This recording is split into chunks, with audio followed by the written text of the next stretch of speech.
Գյուրջան Կասկադ, հասանելի բնակարաններ 65 ամիս մարման ժամկետով։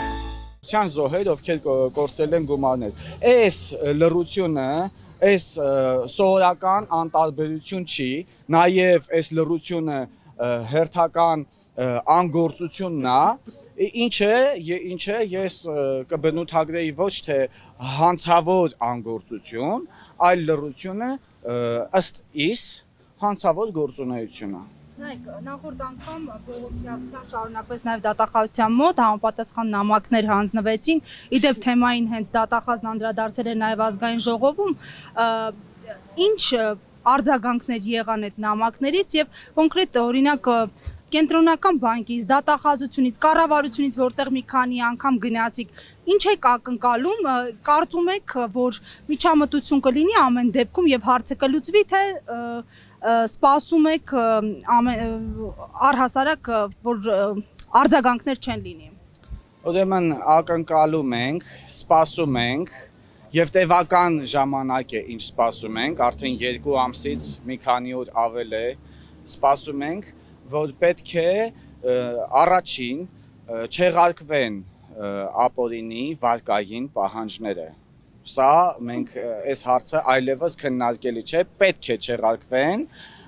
ապօրինի վարկային պահանջները։ Արձագանքներ ես արդեն ասել եմ, որ մյուս մարմիններից, օրինակ գլխավոր դատախազությունից, օրինակ քննչական կոմիտեից ունեցել ենք, բավարար կգնահատեի այդ արձագանքները, սակայն պետքա օրինակ գլխավոր դատախազը անցնի գործուն քայլերի, հա, ազգային ժողովում իր հայտարարությունները ճիշտ էր, տեղին էր, ողջամիտ էր գնահատված, օբյեկտիվ էր գնահատված իրավիճակը, բայց պետքա անցնի գլխավոր դատախազը ավելի գործուն քայլերի եւ նորից եմ պնդում, որ բանկերի զեղծարարությունների պատճառով չպետքա տուժի եւ չպետքա վնաս կրի հաճախորդը։ Գործուն քայլերը, որոնք ինչ պետք է, որտեղ իրավական դաշտում եթե նայենք, պարոն Կարագոյան, բանկերն էլ են ասում, դե չգնայիք, ուշադիր լինեիք, չտրվեք այդ գայթակղությանը, օրինակ վարկ չձևակերպեն ձեր անունով։ Չէ, այս վարկերի լծակները ո՞րն է ազդող։ Բանկերի մեկնաբանությունները իհարկե հիմնավոր չի, անտրամաբանական է, գուցե եւ ոչ խելամիտ, իսկ դրա պատասխանատուն արդեն կենտրոնական բանկն էր, որ պետք է համակարգեր, դե հիմա դուք էլ եք տեսնում հարգելի լրագրողներ, կենտրոնական բանկը պետք է աշխատեր, պետք է հաշվետվողականություն ունենա, պետք է թափանցիկություն ունենա, պետք է ոչ թե մենք գնանք սենյակներում ինչ-որ քննարկումներ անենք, որոնք մնան անհետևանք, իրանք պետք է թափանցիկ կերպով ինչպես են աշխատում։ Մենք նախորդ անգամ ասեցինք, թող գան, լրատվամիջոցների ներկայությամբ պատասխանեն մեր հարցերին, իրենք թափանցիկություն պետք է ունենան եւ այս հարցերին պատասխանելով իրանք կկարողանան իրենց պարտավորությունները գոնե այդքանով կատարել, ինչը Հայաստանի Հանրապետության քաղաքացիների ֆինանսական իրավունքների պաշտպանությունն է, ինչը իրանց գործառույթների տիրույթում է եւ եթե չեն անում, ուրեմն գլխավոր դատախազությունը այստեղ արդեն անելիքներ ունի։ Սա անգործություն է, ասեմ, օրենքով նախատեսված կարգով ինչ են անում անգործության դեպքում, պետքա սա անի գլխավոր դատախազությունը։ Եվ ես տեղեկացնեմ, որ այստեղից մենք շարժվելու ենք մարդու իրավունքների պաշտպանի գրասենյակ, որովհետև այդ լռությունն էլ մեզ դուր չի գալի։ Պարտադիր չի, որ քաղաքացին գնա իրանց դուռը, դիմի իրանց, չէ՞ որ մենք պնդում ենք եւ իրականությունը այդպես է։ Հայաստանի Հանրապետությունում տեղի ունեցել թալան, Հայաստանի Հանրապետությունում տեղի ունեցել զանգվածային հանցագործություններ, քաղաքացիների իրավունքները խախտված են, խախտվում են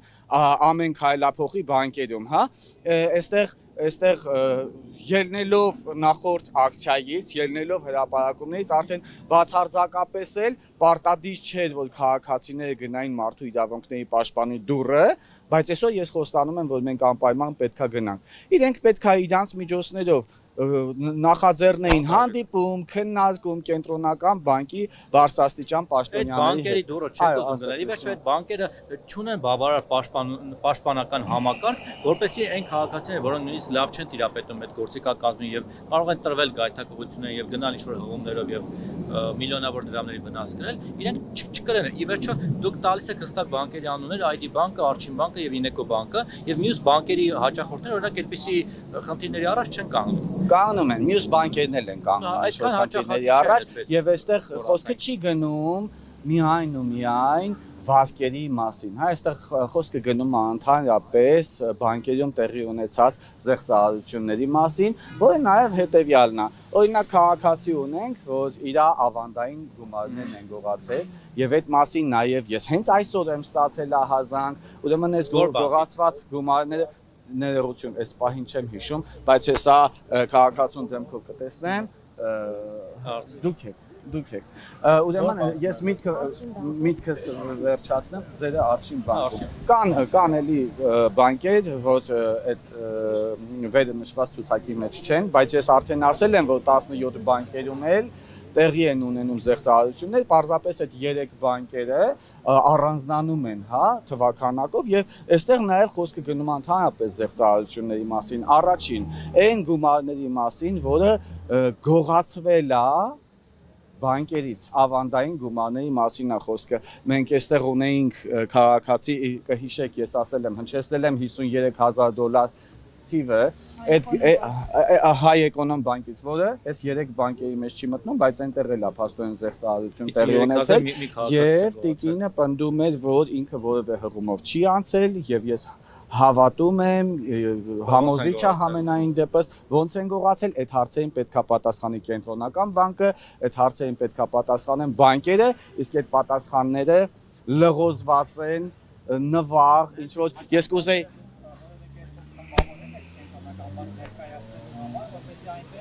տեղեկատվական անվտանգության վարկից, որևէ այլ վարկից դրանց տրվեն արդեն մասնագիտական պատասխաններ, միգուցե նաև համակարգի յուրաքանչյուր առանձին համար, այդպես անվտանգ մասնագիտական որևէ պատասխան չի տրվել, բայց եկեք սենց անենք, հա։ Հիմա ես կգնամ կփակեմ կենտրոնական բանկի դուռը որպես չաշխատող, որպես խախուտ կառույց, հետո ձեր հարցին կշարունակեմ պատասխանել։ Ես ուղղակի մի ճշտում եմ, էլի, բանկերը օրինակ այսպես են արձագանքել, ասել են մենք կարող ենք ընդառաջ գնալ նվազեցնել տոկոսները։ Այսինքն այնտեղ պետք է Եթե նորից եմ գնում հարգելիս, բաները պետք է վճարել։ Վարկեր եք վերցրել, ձեր անունով է ով է վերցրել։ Ինչ որ մեկը։ Ինչ որ մեկը եթե վերցրել է քաղաքացին ինչի՞ պիտի հասկանում եք, հիմա հնարավոր է որ ձեր տվյալներն էլ ինչ որ մեկը տա, այդ նշանակում է որ ձեզ փաստացի վարկ տրամադրվել է, եթե ձեզ փաստացի վարկ չի տրամադրվել, եթե դուք որևէ անգամ դուք անձամբ վարկի համար չեք դիմել, չի եղել դիմելու հարցում ձեր մասնակցությունը կամ համաձայնությունը, եւ փաստացի որևէ մեկը, այդ թվում բանկը, այդ թվում բոլոր բանկերը ձեզ փաստացի գումար չեն տրամադրել, ըստ որի նախաձեռնվել է քրեական վարույթ, ապա եւ ձեր միջև չկա վարկային պայմանագիր, չկա ձեր ստորագրությունը, ապա այս պահանջները ոչ օրինաչափ են, զորբայություն է, հանիրավի պահանջներ է քաղաքացիների նկատմամբ եւ ոչ այլ ինչա քան թալան։ Այս սրանց ելնելով չէ, հարցնեմ ու վերջել փակենք նոր, հա, եկեք մեր